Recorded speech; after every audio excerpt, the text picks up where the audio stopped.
નમસ્કાર, હું છું ગોપી ગાંગર અને આપ જોઈ રહ્યા છો નિર્ભય ન્યૂઝ. આપણી સાથે અત્યારે જૂનાગઢથી વરિષ્ઠ પત્રકાર ધીરુભાઈ પુરોહિત જોડાયા છે. ધીરુભાઈ પાસેથી સમજીશું કે વિસાવદરમાં શું આજે રાજકારણ અને ખેલ ખેલાયો, કારણ કે ત્યાં આગળ ક્યાંક આપણને પોલીસ અને આપના કાર્યકર્તાઓની ભીડ જોવા મળી, ક્યાંક આપણને આપના કાર્યકર્તા અને ભારતીય જનતા પાર્ટીના કાર્યકર્તા અંદર અંદર બબાલ કરતા દેખાયા. ધીરુભાઈ, આપની પાસેથી સમજવું છે આજે જે મતદાન થયું છે અને મતદાન બી લગભગ એવું કહેવાય રહ્યું છે કે 5 વાગ્યા સુધીનો જે આપણી પાસે એક્ઝેક્ટ ડેટા આવ્યો છે એ ડેટા પ્રમાણે 54% આજુબાજુ મતદાન થયું છે. એટલે આમ જોવા જઈએ તો લગભગ એમાં 4-5% જેટલો માફ કરજો 3-4% જેટલું પ્લસ માઇનસ થાય, એટલે 57% આજુબાજુ મતદાન કહી શકાય. શું લાગી રહ્યું છે મતદાન પછી?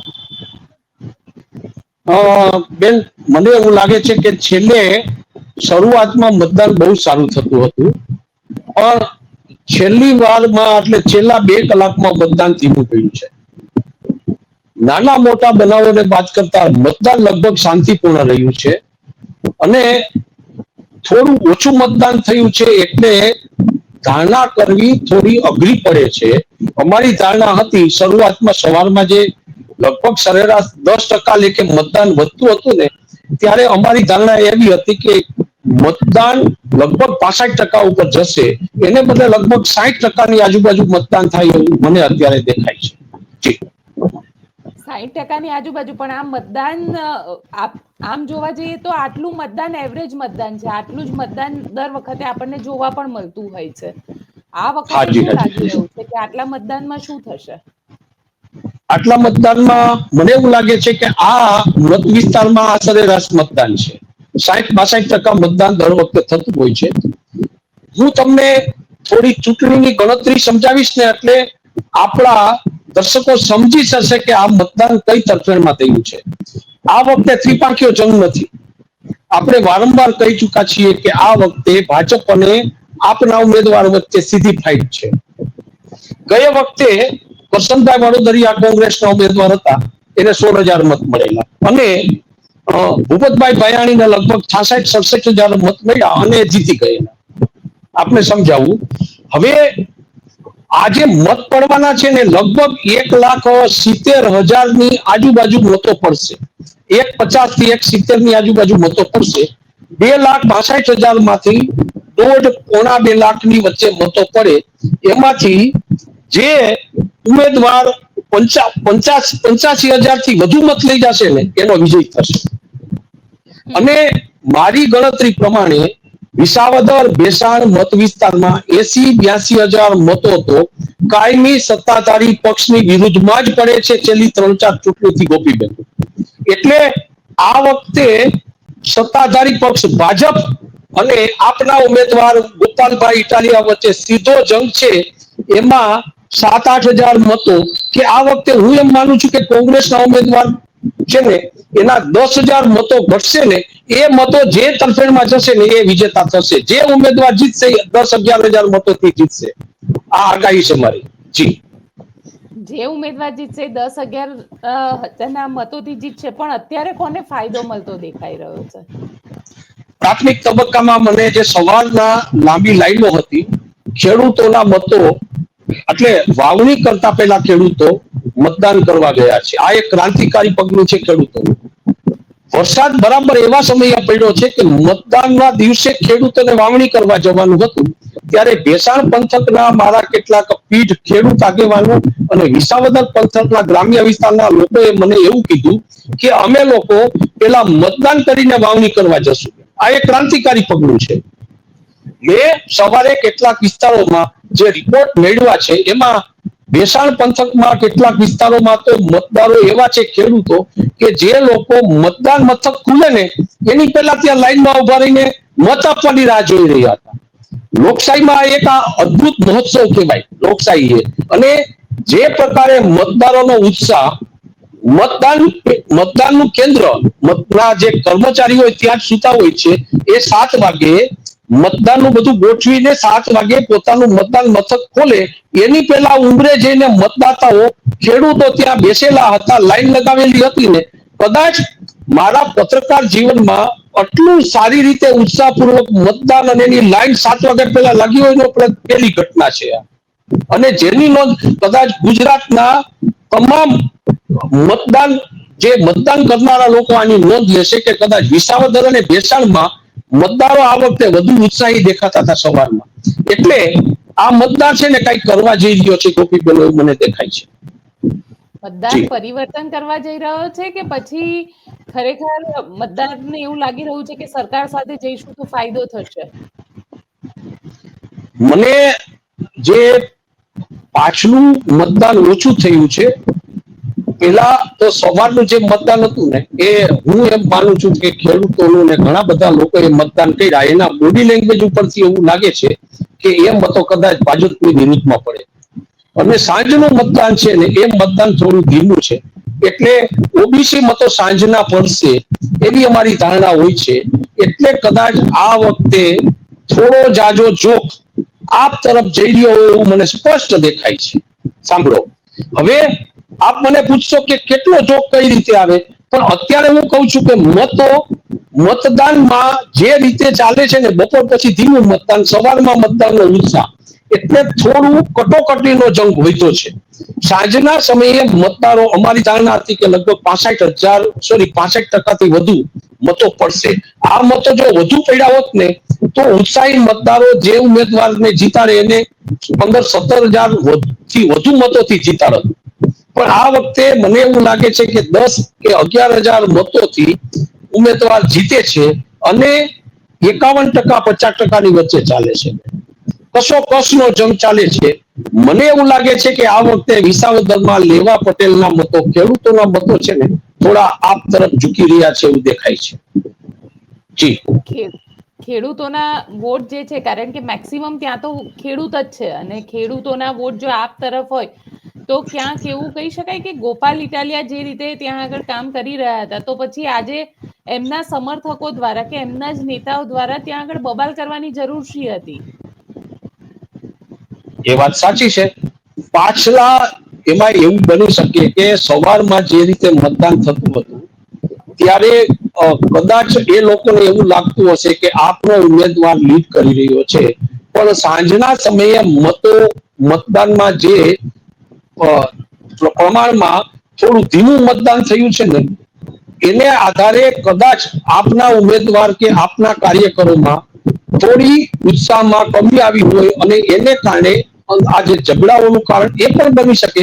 અથવા તો ચૂંટણીઓમાં આક્ષેપ અને પ્રતિ આક્ષેપો છે ને એની બહુ અસર થતી હોતી નથી.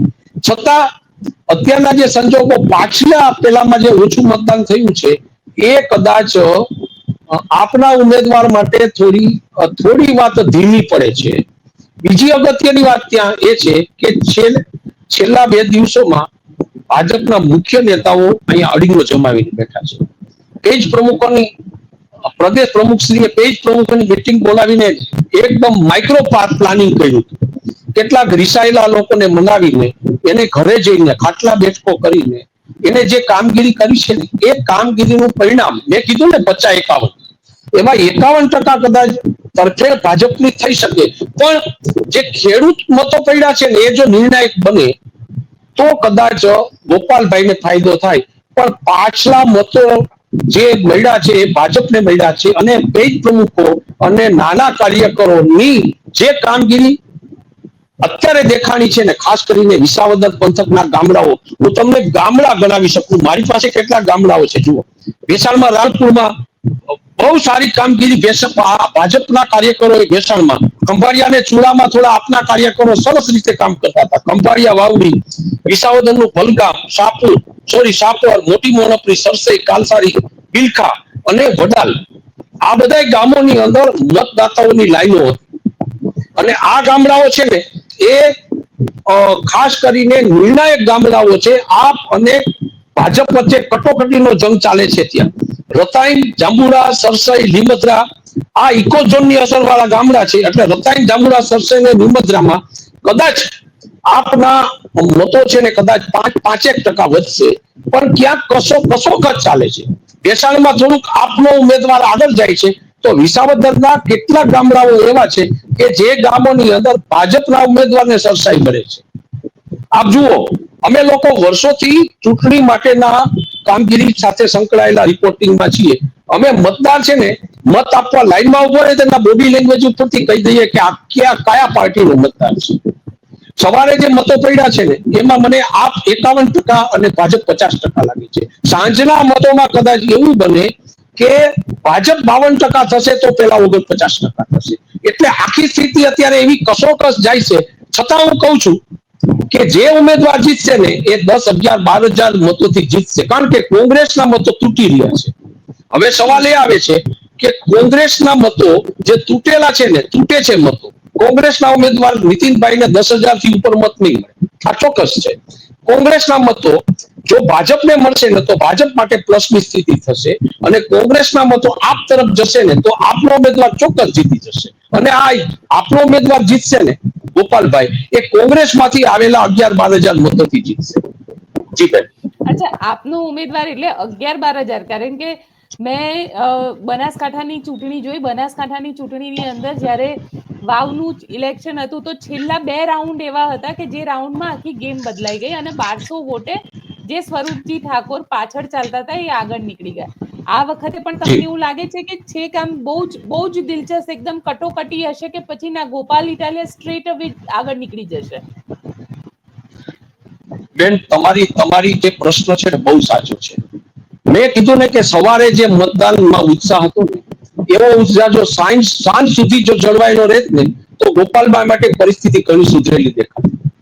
સાંજના સમયે જે ધીમા મતો પડ્યા છે ને એ એવું પ્રશ્નાર્થ ઊભું કરે છે કે છેલ્લા 2 રાઉન્ડ છે ને આ બંને ઉમેદવારો માટે કદાચ ખૂબ અગત્યના થઈ જાય. એ વાત આપની બહુ સાચી છે.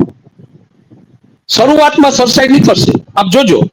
જ્યારે પ્રથમ રાઉન્ડમાં પેલા જે ટપાલના મતો પડ્યા પછીના જે રાઉન્ડ શરૂ થશે ને એ સમયમાં વિસાવદરમાં ગોપાલભાઈ સરસાઈ લેતા દેખાશે. ભેસાણમાં પણ એવું થશે.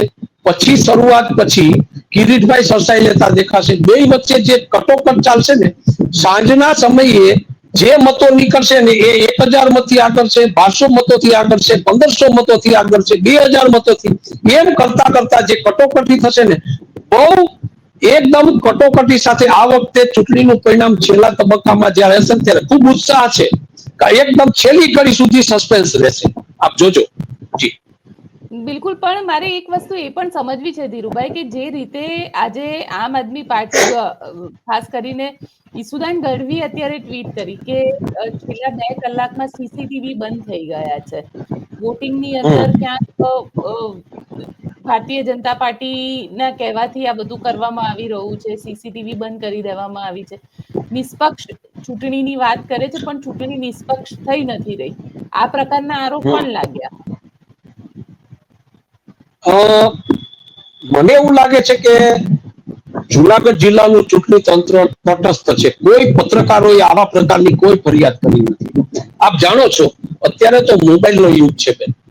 કોઈ પણ પત્રકાર, અમારા પત્રકારો એક ગામડામાં કવરેજ કરે છે. આપણા પત્રકારો એક પણ પત્રકાર તરફથી આવી કોઈ વાત આવી નથી કે ક્યાંય કોઈ જગ્યા ઉપર કોઈ સીસીટીવી બંધ કરવામાં આવ્યા હોય કે કોઈ પ્રકારના બીજા પ્રશ્નો ઉભા કરવામાં આવ્યા. એ વાતમાં બહુ તથ્ય નથી.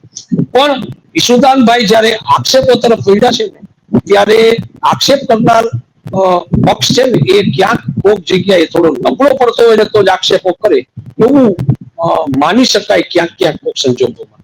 જી.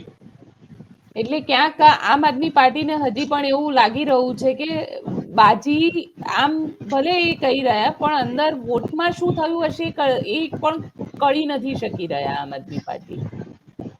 એક મારે મોટી મણપરીના આપણા જે અમારા જે પત્રકારો સાથે સંકળાયેલા વરિષ્ઠ કાર્યકરો હતા ને એ લોકોએ મને અત્યારે સાંજે 4 વાગે એક સરસ વાત કરી છે. જે વાત આપને કહું, ભાજપ દ્વારા પેજ પ્રમુખો અને એના જે કાર્યકરોની છેલ્લા બૂથ સુધી જે ખાસ કરીને એના મતો ઘરની બહારથી મતદાન સુધી પહોંચે ને એના માટે જે વ્યવસ્થા આ વખતે જે જડબેસલાક કરવામાં આવી હતી ને એનો ફાયદો કદાચ છેલ્લી ઘડીએ ભાજપને થાય એવી શક્યતાઓ દેખાય છે.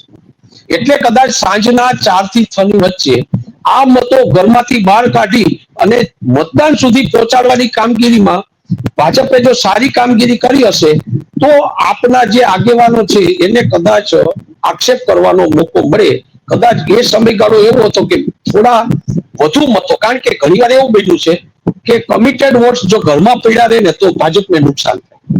આ કમિટેડ વોટ ભાજપે ઘરમાંથી કાઢીને મતદાન સુધી પહોંચાડ્યા હોય એવી શક્યતાઓ મોટા ગામડાઓમાં દેખાણી છે.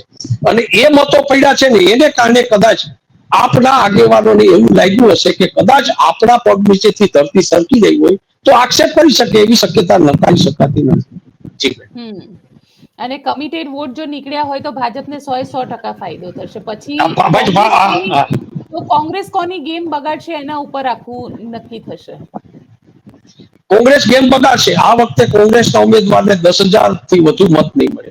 મારે તો ઘણી વાર એવું કેવું પડશે કે 10% મતો એટલે લગભગ એમ માનો કે 1.5 લાખ ઉપર મતો પડે તો 15,000 મતો કોંગ્રેસના ઉમેદવારને મળવા જોઈએ ડિપોઝિટ બચાવવા માટે. પણ મને તો લાગે છે કે 15,000 મત પણ આ વખતે કોંગ્રેસના ઉમેદવારને નહીં મળે. પણ આ વખતે કોંગ્રેસના મતો કોઈ તરફ ઢળે છે ને, આપણે કહું છેલ્લી ઘડીએ ભાજપે વ્યૂહ બદલીને ઓબીસી નેતાઓને ઘરે ઘરે ખાટલા બેઠકો કરાવી છે. જુઓ, ખુદ પ્રદેશ પ્રમુખ કેટલાક વિસ્તારોમાં ખાટલા બેઠકો કરવા ગયા છે ને મિનિસ્ટર આપે મુળભાઈ બેરા જે વન ખાતાના મંત્રી છે એ ભેસાણ પંથકના કેટલાક ગ્રામ્ય વિસ્તારોમાં ખાટલા પર બેસીને પ્રચાર કરતા હોય એવું અમે જોયું છે. એટલે ઓબીસી મતો પર ઘણો બધો મદાર છે. ભાજપ જો આ ઓબીસી મતોમાં જો ગેઇન કરી હશે ને તો એને ફાયદો થવાની શક્યતા નકારી શકાતી નથી. જી બેન. એટલે ઓબીસી મતો આ વખતે ગેમ ચેન્જર સાબિત થશે. 1000% થશે બેન. ઓબીસી મતો જ. જી. અને પાટીદાર મતો, કારણ કે મેક્સિમમ પાટીદાર મતો છે, પાટીદાર મતો કઈ તરફ ગયા હશે? આ વખતે પાટીદાર મતોમાં નીતિનભાઈ પણ પાટીદાર છે. ત્રણેય ઉમેદવારો પાટીદાર છે. મને એવું લાગે છે કે જે ભૂપતભાઈ અને હર્ષદભાઈ એક કોંગ્રેસમાંથી ભાજપમાં આવ્યા છે, એક આપમાંથી ભાજપમાં આવ્યા છે. એટલે પાટીદાર મતો આ વખતે જો પક્ષપલટો કરનારા લોકો સામે રોષ વ્યક્ત કરી અને ભાજપે એક વાત એવી કરી છે કે ભાઈ તમે અમારી વિરુદ્ધમાં મત આપો છો અને પછી એ અમારી પાસે આવે છે, એને બદલે તમે સીધા જ અમને મત આપો દેખાશે અને વ્યવસ્થિત થશે ને